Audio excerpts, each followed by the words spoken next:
Good evening, ladies and gentlemen. I'm Tom Cunningham, and this is Steel, Sharpens Steel. As every week is my co-host and frat brother, Chuck Hobbs. Good evening. How are you, Tom? I am well, and yourself? Doing well. All right, joining us this week, we have a special guest all the way from the left coast in California, Alana Matthews Arcurio, a practicing attorney in Sacramento, as well as the founder of the Community Justice Collaborative. Did I get that right, Alana? You got that right. Good evening, and thank you for having me. Thank you so much. We have a variety of topics today. Obviously, there are many revelations and things that are going on in the country. And our first segment is about the impact of COVID. As we look back on 9/11 and the tragedy that struck us in 2001, we are in the midst of another national tragedy. In fact, one that has claimed many orders of magnitude more lives, as evidenced in this ad from the Lincoln Project. Let's take a look. These are the memories COVID took from us. A child's birthday, time spent with friends, first kiss, or the big day, a homecoming game on a cool fall evening, the first day of college, or a proud graduation. Dreams of starting a business and building a legacy, lifting our hearts in prayer and sharing our faith in God together. The blessing of the peaceful passing of an elderly parent surrounded by family. COVID has robbed America of so much. None of this had to happen. We have suffered needlessly because Trump is a fool, a liar, and a failure. Most countries stopped it. Trump refused. It's Trump's virus now, and before it's over, a million of us could die. What we've lost reminds us of the stakes this November. It truly is a choice, America or Trump. The Lincoln Project is responsible for the content of this advertising.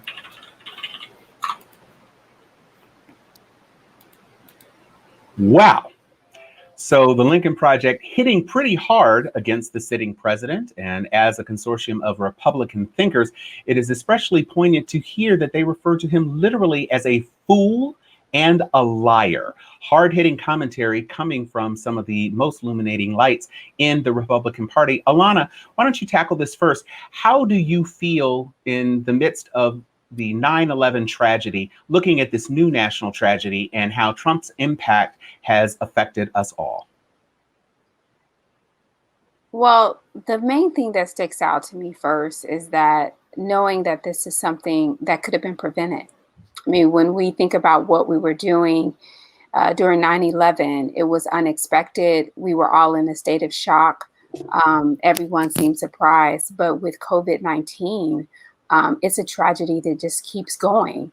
And one of the reasons why it keeps going and it gets worse and is taking more lives is because of the lack of leadership that this country now has. And I think what's even more sad is that, I've been frustrated and with the demander in chief since he was elected into office. But right now, my frustration is really directed more towards all of his enablers and those who adopt that sort of self-centered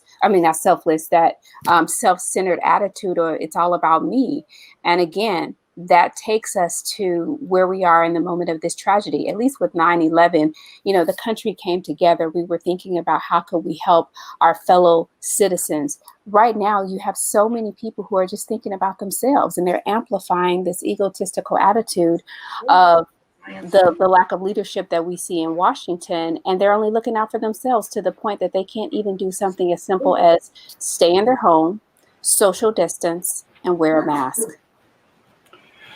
And Chuck, I want you to pick up on your opinions on this. Obviously, there have been many different things that have been said by President Trump during the course of this pandemic, a lot of them refuted by the Bob Woodward tapes that we're going to be talking about a little bit later. And of course, Kayleigh McEnany came on camera and faced a withering assault of allegations about not only the president lying, but she herself as his chief representative, and of course the people who preceded her, Sarah Huckabee Sanders, etc. What do you feel about the naked allegations of this sitting president literally lying to the American people? We're going to be looking at an ad that Joe Biden put out where he talks about the consequences of those lies. But here, in his own words, we have backed up allegations about him lying. What do you think that impact is going to be for the election cycle? Tom, I think that the impact will be minimal among his base. I think that we are so very polarized in this country that Biden-Harris supporters will support Biden-Harris. Trump supporters will support Trump no matter what comes down the pike over the next 8 to 9 weeks. And understanding that while there can be a level, or there should be a level of disappointment from the left, not just from the left, from anyone with how this was done, at the same time, I recognize that we have morphed in the last 20 years into politics that's more akin to sports rivalry love than what is actually in the best interest of the country. What I mean by that, Tom, is this. When we were younger and growing up, there was a time that Democrats voted one way, Republicans voted another, and we've talked about this before. But at the end of the day, Speaker of the House Tip O'Neill would go over and have a drink with his fellow Irish brother, Ronald Reagan. They would sit down, and even though they may have fought all day on policy, at the end of the day, they still were able to be Americans and recognize that we share more commonalities than we do differences. That no longer is the case. And understanding that, as we talk more this evening about the Bob Woodward tapes and what that actually means, what it comes down to is that at the end of the day, when we think of, and I saw this on a meme that I thought was quite interesting, if Ron DeSantis, the governor down here in Florida, if there was a Category 5 hurricane coming our way, and let's say hypothetically we lived in a society where there wasn't an internet and people just did not have the means to know what was coming this way. And if he knew that there was a Category 5 coming this way and the citizens of Florida were not told, hey, you need to put your shutters up, you need to stock up, you need to evacuate if you're on the coast and what have you, that would be horrific, and it would be a dereliction of duty. And I think that what troubled me more, and I'm looking forward to discussing that this evening, is I actually had to apologize to the president on my Facebook page the other day. I don't know if either of you got a chance to see it, but I did see that, because I have criticized his cognitive abilities from time to time over the course of the last 4 years. But when I listened to those tapes, Donald Trump is smarter than I even gave him credit for. This is a guy who understands things. He was very calm and deliberate in his discussions with Bob Woodward. And as I listened to him at rapt attention, his voice, not spin, not somebody else's interpretation. When I listened to his voice, I recognized right off, I was like, the president fully understood what was going on. But I think, Tom, that knowing how the Republican Party gets down historically over the last 30 years, and the most important thing to the GOP, generally speaking, is the economy. They like to pride themselves on, we keep America moving, we keep America working, we're good for business. This is what he actually based his entire campaign on. I'm not talking about the xenophobia about build the wall and lock her up. At the end of the day, his strongest point back in 2016 was, I am a businessman and I will be good for business and I will expand the economy to heights never seen before, right?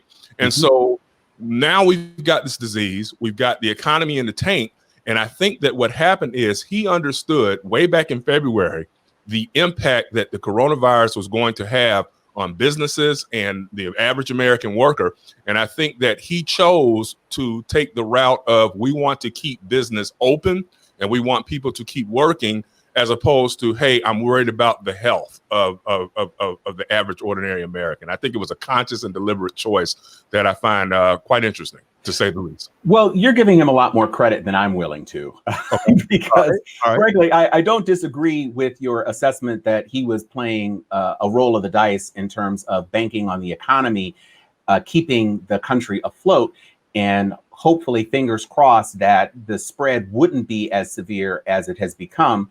But here we are. So everything he thought he was going to avoid, he has not only not avoided it, but he has escalated it and made it even more dire than it probably needed to be, which is what the Lincoln Project exactly said. They said other countries made very tough decisions. They shut things down. You heard stories in February and March about expats living in Italy who literally could barely leave their apartments, but only perhaps to go down to grab some groceries and then hustle back home.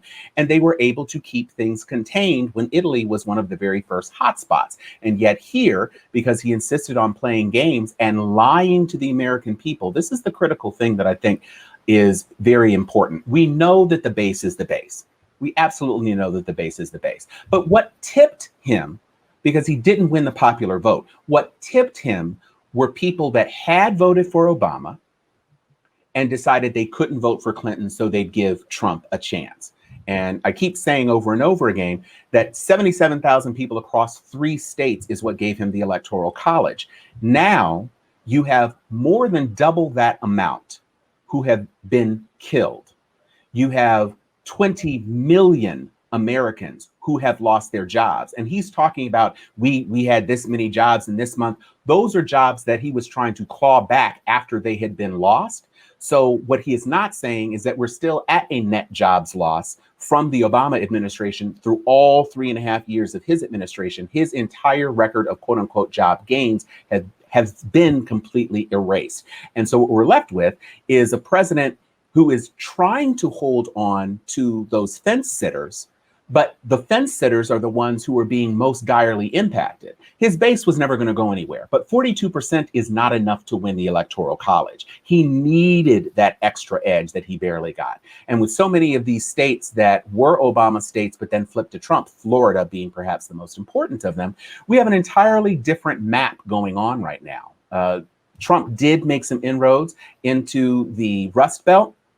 It looks like Biden is picking up some stuff in the Sun Belt. And of course, if he doesn't convert those states, even though he makes it more close, that doesn't really do him any good. But we are looking at a number of different scenarios where what maybe Colorado was a purple toss-up, that is no longer the case. It is almost dispositively blue at this point. So it's going to be an interesting setup as we go into our second segment to see exactly what the impacts were going to be. But I found it particularly poignant today when I was thinking back onto 9/11, when I was working at Disney and we were in the offices in the morning as the plane struck, and we were immediately faced with the task that, is Disney going to be a new target? And we had millions of people with reservations trying to decide what they were going to do. And so we were tasked with having to try to talk to those people and making adjustments. And over the next 48, 72 hours, just in full on crisis mode, trying to manage that. Go ahead, Chuck, jump in. No, I just wanted to make sure I was clear on something, though, brother, is that I'm not absolving President Trump for what can only be called lies. You know, sometimes we joke about our SAT words, mendacities, whatever it is that you want to term it. But I will say this. The reason I apologized, it was a sarcastic apology because I realized that I have underestimated him. See, to me, the offense is far graver when the person has the intellectual ability to understand whatever pernicious acts, tomfoolery, no pun intended, that they pull off, right? Donfoolery. Yeah, donfoolery. Okay? But so this is far more grave to me. It was chilling, so to speak, listening to him talk almost as intelligently as an epidemiologist about the disease. And yet, wow. I mean, when I sat there and listened to him talk, I was like, this guy sounds like he fully understands what's at stake. And yet 24 hours later, he's at the White House briefing room that both of us have been in before, right. Curtis Miles Kagan's. He's in the briefing room, the press room. It's a Democrat hoax. It's nothing worse than seasonal flu. It's going to magically disappear. And that makes it all the more chilling to me. It's almost as if he had just been ranked stupid and incapable of understanding. That's one thing, but fully understanding and then getting up and looking the American people in the eye from the press room and saying something else, that's totally unforgivable to me. Well, I'm going to give Alana a chance to jump in. Go ahead, Alana. I still think you give him more credit than I do, because I think the depth of his intelligence is the depth of his attention span. And I think the only really analysis he did is what they call it WIFM, what's in it for me. So to the extent that he understood it, and he understood that it would be something that could negatively impact him, I don't think he fully appreciated the impact that it was going to have in the country. I mean, not just because I don't think he had the attention span to kind of figure that out. And all he thought of is what's in it for me, because what's so telling also in all of those interviews is how he's using it to try to make himself look good. Mm-hmm. Something that could be a pandemic, I mean, is a threat to public health of this country. He looked at it as, look at all the good information that I have because I'm the president. Oh yeah, and by the way, let me offer you this top secret information about nuclear weapons because, hey, how good is that going to make me look? It's just really sad. So yeah, he's very calculating and he has some level of cognitive ability, but again, it's just limited to his narcissism. Yeah, I'm on Team Alana on this one. When I listened to those Woodward tapes, it was like a dude in high school trying to get a girl into bed after prom. It was like, hey girl, there's a pandemic coming and it's real serious. So if we don't do it now, you might not be alive.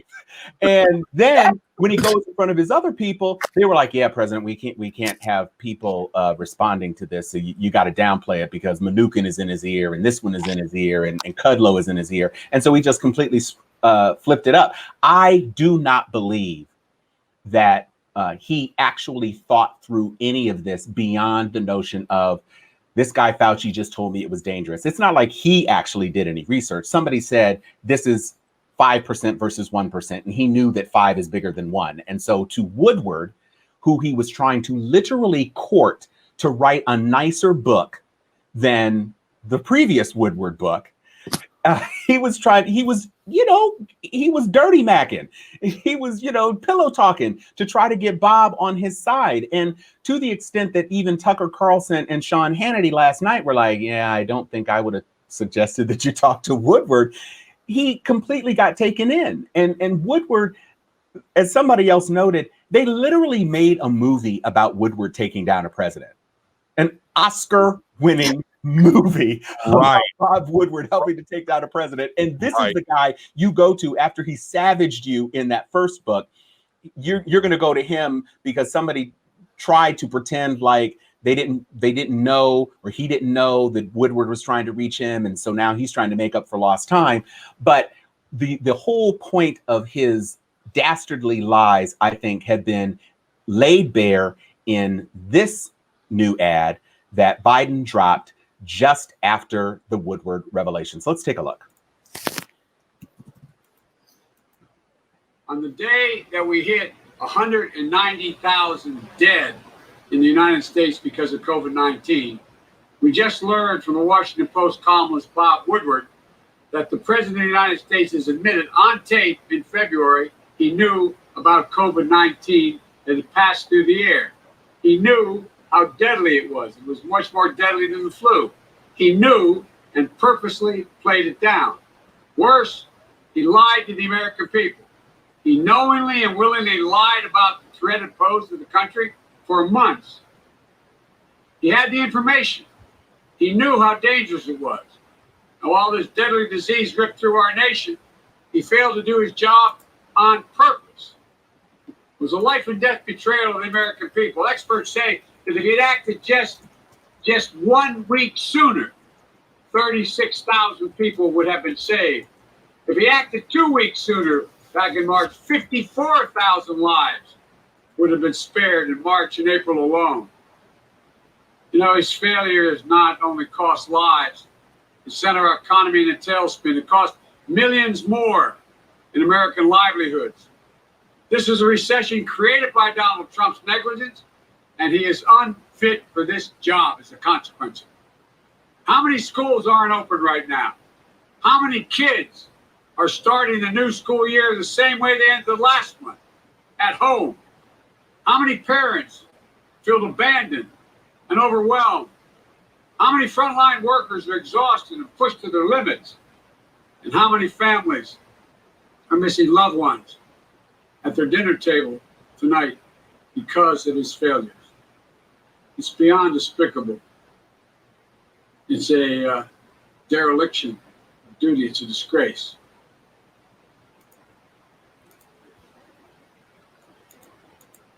So this is a Joe Biden that is right on message and right on target. One of the things that I think really shines out in that ad that he put out is his empathy. He's not on the defensive of somebody attacking him on, his past history or maybe his shortfalls on the 94 crime bill.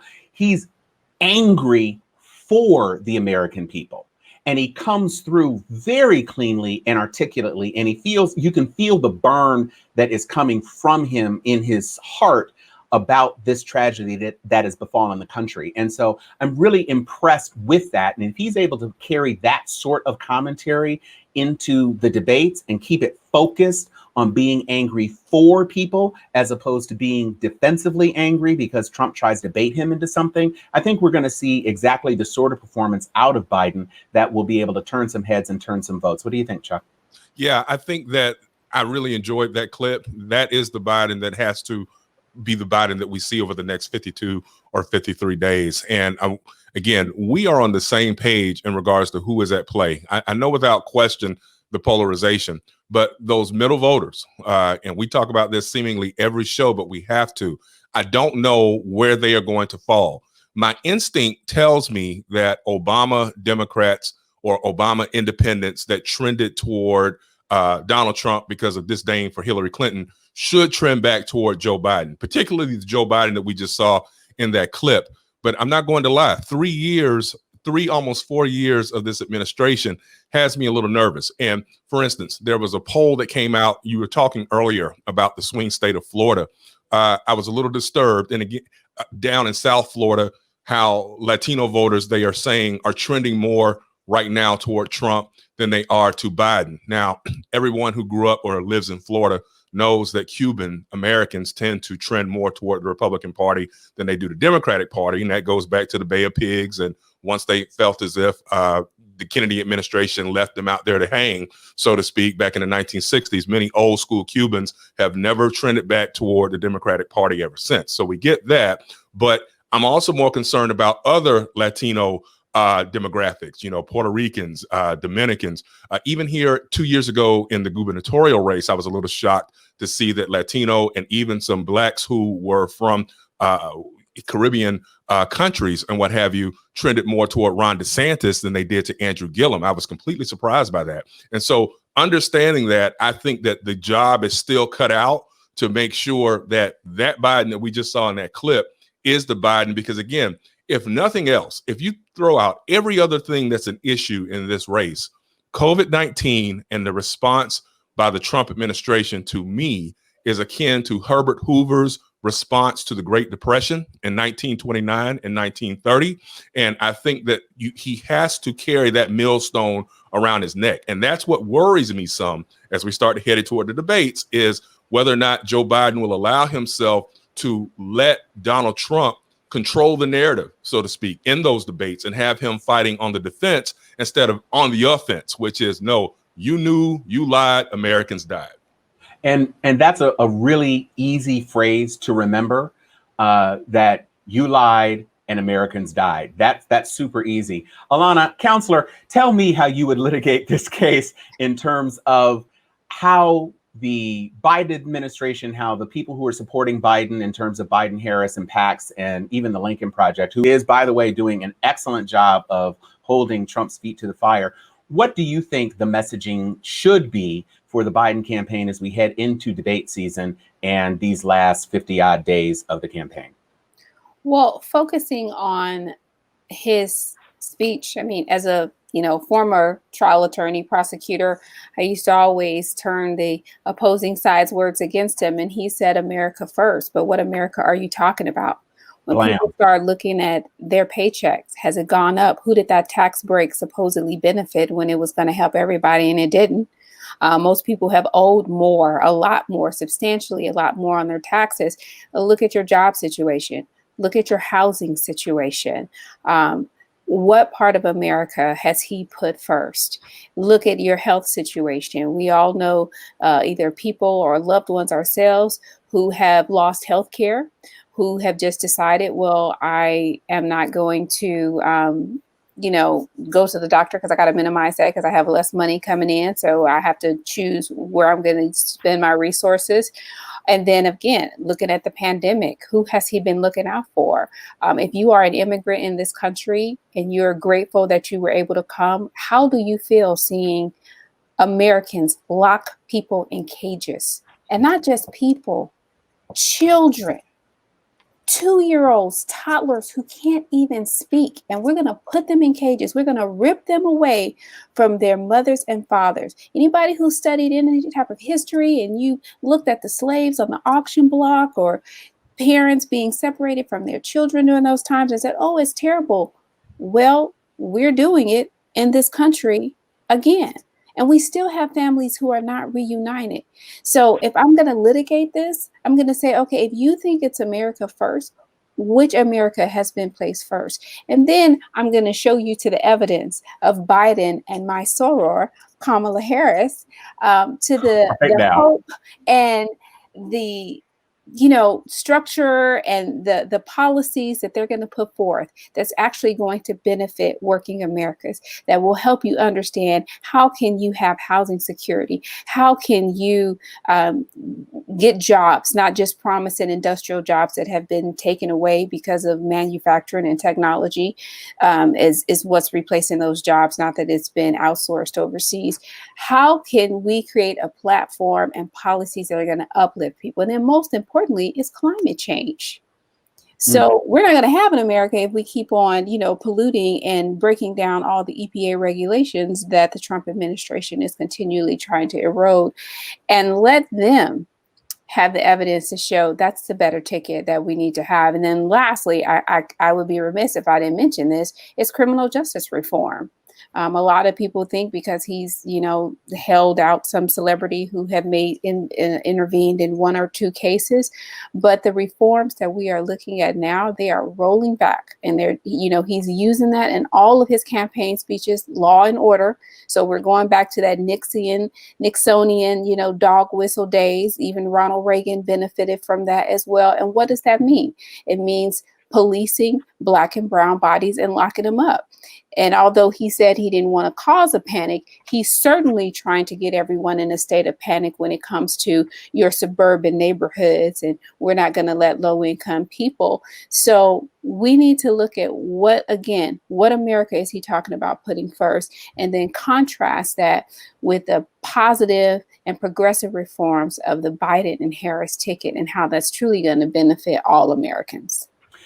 I think you raised some excellent points there. And I just want to point out before we go into our next segment, which is going to talk about the perceived mental decline of Donald Trump, that there was a revelation last week where some people were saying that the 190,000 Americans, only 7,000 of those cases were responsible by COVID alone, and that the comorbidities didn't count because COVID is what we were supposed to be looking at. But it's important to note, when a bullet rips through your body, the bullet isn't what kills you. The organ failure is what kills you. And if COVID prevented your body from responding as it might normally in terms of managing an illness like pneumonia or any of the other myriad illnesses that have been a part of, diabetes, high blood pressure, all of these things that were a part of the overall mix of ailments that Americans were facing, then they are attributable to COVID because they would otherwise be able to have been managed. And that is before we even get to the preventable deaths that happened to occur while emergency rooms were overflooded with COVID patients, where ambulances didn't have a place to go. They couldn't risk bringing a coding patient into a place where COVID was rampant. And so the death toll is actually higher. If you want to be fair in quantifying the impact that this virus has had in our country, it is more than 200,000 people already and climbing. So one of the things that has come up, I'm going to recommend, if you are at all interested, there is a documentary in which George Conway is featured that questions the mental capacity of the president. It's called Unfit, and I want to give you a preview right now.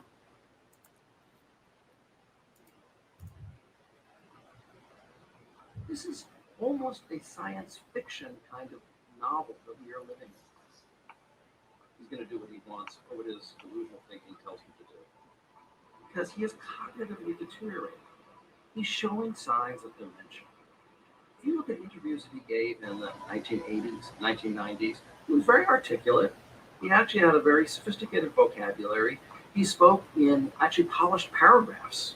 Well, I like the inner cities. I see the inner cities as being sort of a wave of the future now. I think with problems of fuel and the gasoline shortages and everything else, and the transportation, especially in the major cities such as New York and Los Angeles and Chicago. Then you look at how he speaks now. His vocabulary is impoverished.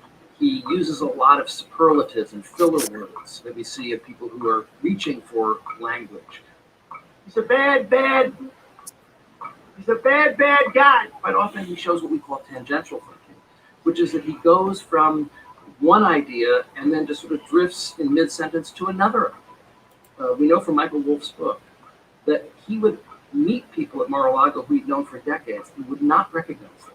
I'm not sure that I've ever even heard of a Category 5. I knew it existed, and I've seen some Category 4s. You don't even see them that much. But a Category 5 is something that I don't know that I've ever even heard the term.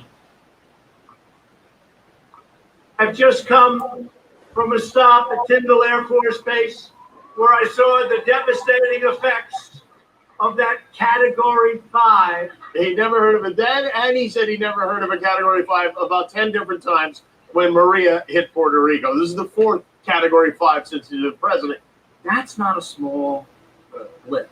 Why is this important? Well, it's important for a number of reasons. Number one, of course, cognitively, we have someone who's really not functioning cognitively, who has the capacity to launch the nuclear codes. The other thing, though, about his developing dementia is that when people develop dementia, everything about their personality becomes 10 times worse. So in his case, he has a malignantly narcissistic personality disorder. He's going to become more paranoid. He's going to become more aggressive. He's going to become more impulsive. His judgment is going to get worse. His impulse control is going to get worse. And so if you think he's bad now, wait till you see how bad he's going to become.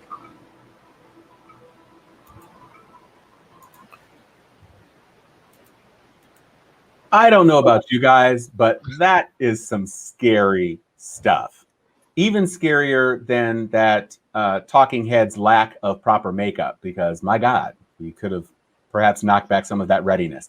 What do you think, Chuck, about your previous assessment earlier in this podcast of Trump's mental competence after that other evidence has been laid bare? Talk to me. Well, it's giving me pause to consider. I still believe this. What I know about onset of dementia, early onset dementia, is that there will be good days and bad days. You know, I know that we are being somewhat light with this right now, but many of us have seen the ravages of dementia, Alzheimer's, either with family, friends, or family themselves. And so we know that to a great extent, it's not a laughing matter. And any of us who have seen it up close know that, again, there will be good days and there will be bad days. And by that, I mean, there will be days that the person who has the early onset dementia are just as sharp as a razor. And then there will be days where you don't recognize them at all. And so with that in mind, I will say this. I will say that I think that it gives me, you know, it almost makes you wonder, Tom and Alana, why it is that we are so fixated as a country on, and this might sound really bad and it would get me in ADA trouble at some point in time, but the elder statesman, so to speak, when it comes to elected office, particularly the office of the president. You know, you look at the fact that Trump is what, 73, 74, Joe Biden is 77, soon to be 78, if I'm not mistaken. Nancy Pelosi, I believe, is an octogenarian at this point in time. You stop and you wonder, at what point in time will the baton be handed off to the next generation? Now, that's a theoretical thing that we can discuss and debate offline, but we have to deal with what we have. And as we move steadily closer to the debates, I, for one, am not necessarily looking forward to that, because I think that just as we are able to point out times within which Donald Trump shows signs of forgetfulness or early onset Alzheimer's, if so to speak, I also know that the right, they are doing the same thing to Joe Biden. Like, if you ever take a gander at Fox News if you can stand it. I know a lot of Democrats can't listen to it, but for so long, every now and again, I listen to Sean Hannity, I listen to Rush Limbaugh just to hear what the other side is saying about this, that, or the third. And they are constantly talking about Sleepy Joe. They're talking about Joe is down there in the bunker. Joe doesn't know what day of the week it is. And so with that, you know, it's what I really worry about is, and I have said this before on our show, I am not looking forward to the debates. And that's the first time in my nearly 40 years worth of watching politics, because I don't think that we are going to be able to get to the substance. I mean, we know that Joe wants to debate substance, no doubt about it, but Trump is such a moving target. You know, he's not going to play fair, so to speak, on the debate stage. And with that in mind, what I'm really worried about is, you remember when Joe made the comment last year about, I could do a push-up contest right now. I'll beat him in push-ups. I have a feeling we're going to be seeing barbs like that traded all day. I can outdo this, or do you want to meet me in the middle of the stage? Because, you know, Joe can get kind of ornery. Now, if you get him wound up, he's no shrinking violet by any stretch of the imagination. And again, I'm not looking forward to that moving forward. But I'm still sticking by the fact that I think that conscious evil, knowing what's wrong, or like we keep saying, and I'm seeing in the comments, he knew, he lied, Americans died. I think we just have to keep hammering that home day in and day out from this point until November 3rd. Well, one thing that he has also been caught in a bit of a lie about is this Nobel Prize stuff. Now, I'm sure that many of you may have seen this ad, and all the best people certainly vetted this. I don't know if any of you can see what is the problem with this particular ad, but it was something that his people certainly put out there and vetted. And before, when he was quote unquote nominated for the Nobel Prize, he famously misspelled it in a series of tweets in April, talking about the Nobel Prize and when journalists get the Nobel Prize, et cetera, et cetera. It always turns into something that is not worthy of discussion because it's fake news. And anyway, they're just doing all this other stuff. But on the heels of that Facebook ad, which of course was served to millions of people, we have this revelation from the New York Times. I'm just going to read the headline. Trump's nomination for the Nobel Peace Prize was apparently forged twice. So neither of the nominations, and it's important to note that anyone can be nominated. There were 329 candidates, according to this article that was listed in the New York Times. 329 candidates for the Nobel Peace Prize alone were nominated. So it's not exactly a particularly exclusive set of persons. And of course, only the person who wins is the important one that is chronicled by history. But even then, he was so proud to talk about his nominations and disparaging Obama for what even Obama admits at this point was a somewhat premature award. And of course, he gave away all of the prize money as a gesture. But he's saying that because of the UAE agreement, which has supposedly been signed on now by Bahrain as well, the UAE is perhaps one of the least aggressive groups of Arab states anyway. It's not like they have standing armies that were lobbing missiles in the way of Israel anyway. You know, they're passive economic forces in the peninsula, and that's great. I love Abu Dhabi and Dubai. They're awesome vacation destinations, but it's not exactly the same as Sadat Begin working out a peace between Egypt and Israel for however long that lasted. Alana, what is your take on this Nobel and how the president is weathering the storm of this latest controversy in a week that was already chock full of controversy? Well, I think it is just another example to show us, another piece of evidence that he is in cognitive decline. If we just think back a couple of months ago, wasn't he bragging about a cognitive test that he had passed? He scored very well on, and it was very simple. And a lot of times when I hear stuff like that, I'm thinking not only, what happened, but why it happened. What prompted that? They say he asked for that test. And, to piggyback on what Chuck mentioned, there are different stages. You have the early stages, but then you have the middle stages where you're forgetting things. You get lost. You tend to wonder. You're more forgetful. You're more moody, withdrawn. You have trouble controlling your bodily functions. And so only those closest to and in the inner circle of the president would know those things. And they're not telling us, but I think we are starting to see some telltale signs. I think he's probably a little bit past early stages.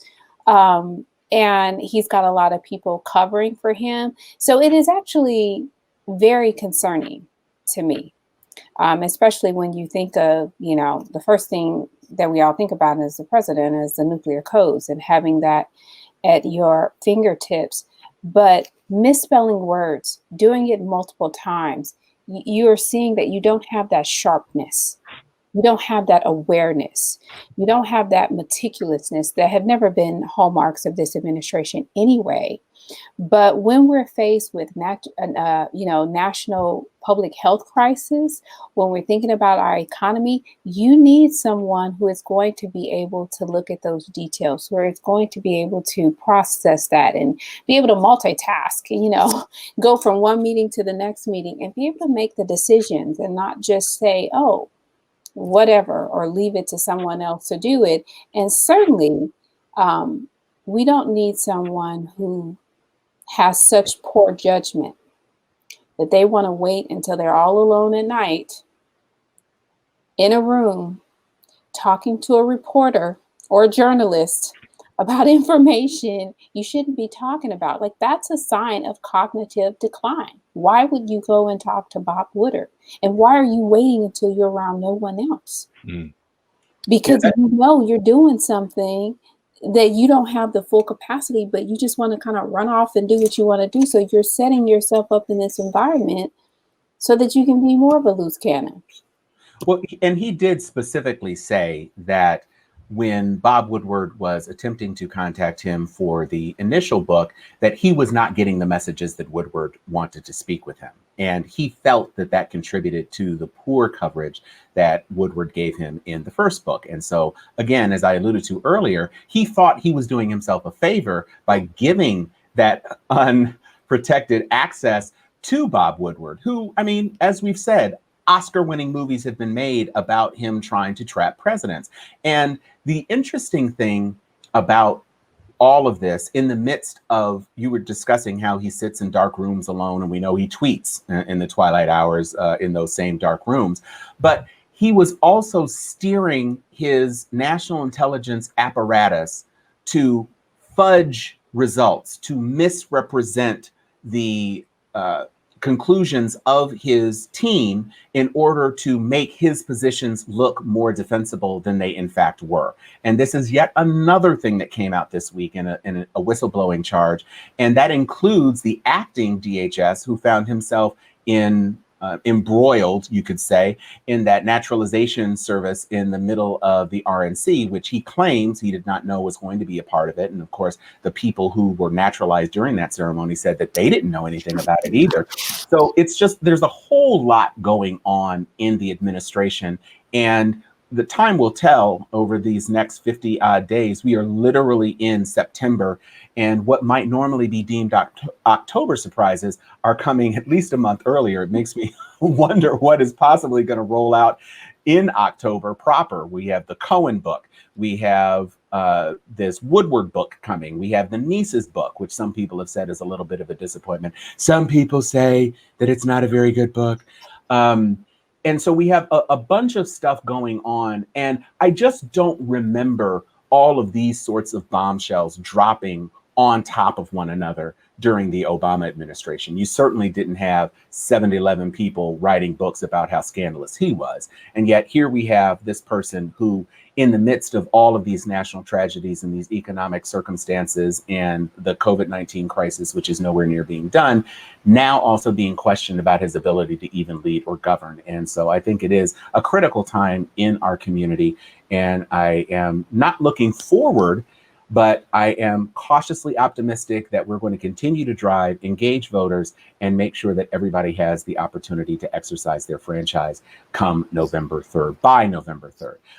For our last segment, I want to speak on something that is a little bit closer to my heart and Alana's heart in particular, and that is the wildfires in California. People across the country have been seeing the stark orange skies, the quasi-Martian landscapes as fires rage across the state, both north and south.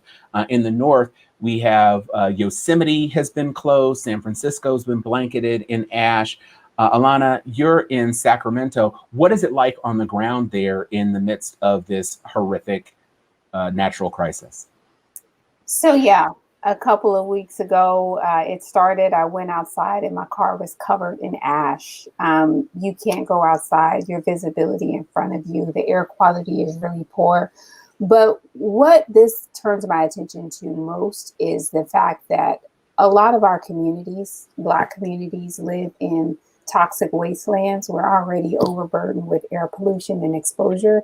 And when we're facing these fires, it's just an amplification of the pollution that we're all already facing, so that it makes breathing a problem, respiratory problems. And then what is that an underlying issue of? The most severe impacts of COVID-19. Mm-hmm. So I am a climate change advocate, so I'm going to get on my climate change soapbox and say, you know, this is a real effect. I mean, we can see how it impacts other places, but you have these extreme weather events, but then you have climate change. You have these wildfires in California, and that contributes to air pollution, which then contributes to respiratory problems, whether it be asthma or other types of heart failures, things that you're experiencing. And then our vulnerable communities, our children, our elderly, they're getting exposed to this, and this is compromising their system. So although you were seeing people earlier in the year going out just because we're quarantined, maybe they were still trying to get a walk, you can't do that now. You can't even have your windows open because it just smells so bad. It smells like smoke. So you're not only breathing it in, but you're smelling it. People are, having itchy and watery eyes. Sinus infections, there's all kind of, horrible impacts that we are seeing. But more importantly, the little recreation we thought we could get, you mentioned Yosemite, all of the national parks have been closed. And I just want to say that, the fire that you're near, I believe, was caused by a gender reveal. Oh my gosh. Yeah, I just... And this is like, why are you taking fireworks to a dry area? Everybody knows we got the Santa Ana winds coming in California. This is wildfire season. Yeah, it's the season of fire. And I actually took the time to look up the video because when I initially heard that the families were cooperating with officials, I said, well, maybe this was in their backyard and it kind of got out of hand. They literally went out into the desert next to a half-dead tree with 2-3 foot tall dry grass. Now, it got to almost 130 degrees in Death Valley. And even in the suburbs, in the San Fernando Valley, it was 121 degrees over Labor Day weekend at my house. And you clowns went out there, and not only did you ham-handedly jerry-rig some old foolishness, you couldn't have just popped a little popper and shown some pink or blue smoke. When you see the video, that entire thing literally exploded and set the grass on fire like that. It wasn't like a single little firework that went up and said, pop, and then it came down slowly and you realized that there was going to be a fire. It was explosion fire. And then you hear the dude say, pack it up, get out of here. It's like, bruh, can we get a blanket or something? You guys are really doing the most. And this is something we were driving back up, actually, from San Diego when we saw the plume of smoke, and we didn't know what it was. And then people were talking about gender reveal and everything else, and I couldn't believe it was true. But when I was able to stop and we were able to check it out, and they say that these people are going to be held responsible. How are you going to be held responsible for 50,000 burned acres? Like, I don't even know what that's about. And you just think about the selfishness that is involved in trying to, quote unquote, spread the word about your child. You know what doesn't burn? Cake. Cut a cake and show us that it's blue or it's pink. If that's what you're going to do, not even getting into assigning genders of babies. But the point is that that's a different conversation. It is a different conversation, but at least if you're not trying to do a gender reveal, you're not setting thousands and thousands of California acres on fire for the sake of some old foolishness. I would like to close today with something that is much more near and dear to my heart, something that I am able to derive some enjoyment out of week after week, and that is Lovecraft Country. If you watched the show last week, you saw that we had a segment on Lovecraft Country. And this week, I don't know if anybody has seen it, but the actress who plays Ruby posted on Instagram basically saying, I know y'all are in your feelings about episode 4, but I can't wait for you to see episode 5 because child, she got busy with Crystallium last week. And, no spoilers. If you're not watching this show, you should be watching this show. You get your HBO Max and just binge it before Sunday because, my God, you are missing out. But she says episode 5 is really about that work. And I don't know, Alana, what are your feelings about Lovecraft Country? So I had to get an interpreter. I tried to watch it, and I'm not a sci-fi kind of person, and I was not. So luckily my squad, we usually watch Insecure, and we pick our Black show that we're going to watch and discuss and have our happy hour, our glass of wine. So they convinced me. So now I am catching up on the podcast, and I'm understanding all the symbolism and getting into it. So I'm not ready to comment on it yet. I'm still in the 101 stage. But I will say that I kind of get the basic premise now. So I'm waiting to see how, I'll just say, Adam and Eve come together, see which theory is going to work out. Okay, well, you're still pledging. That's okay. Chuck, you've already crossed into the burning sands of Lovecraft Country. What are your feelings about Ruby's revelation, and what do you think episode 5 holds in store for us? Man, I'm not sure. I don't want to predict, but I will say this much. Each week, it's getting more and more crucial. I'll put it that way. And it's continuing to hold my interest because HBO shows tend to do that, Tom. Either it's hit or miss. Either you're pulled in initially and you can't get enough, or it's like, okay, I've tried it once or twice. And I'll give you an example, Alana, Westworld, for example. I never was able to get into Westworld for whatever reason. I tried. Wow. Yeah, everybody kept telling me, Chuck, stick with it. I couldn't stick with it. And that says a lot because I'm one of the biggest Thandie Newton fans in America, and I just had to abandon ship. But with this in mind, I too am concerned about what is Adam and Eve.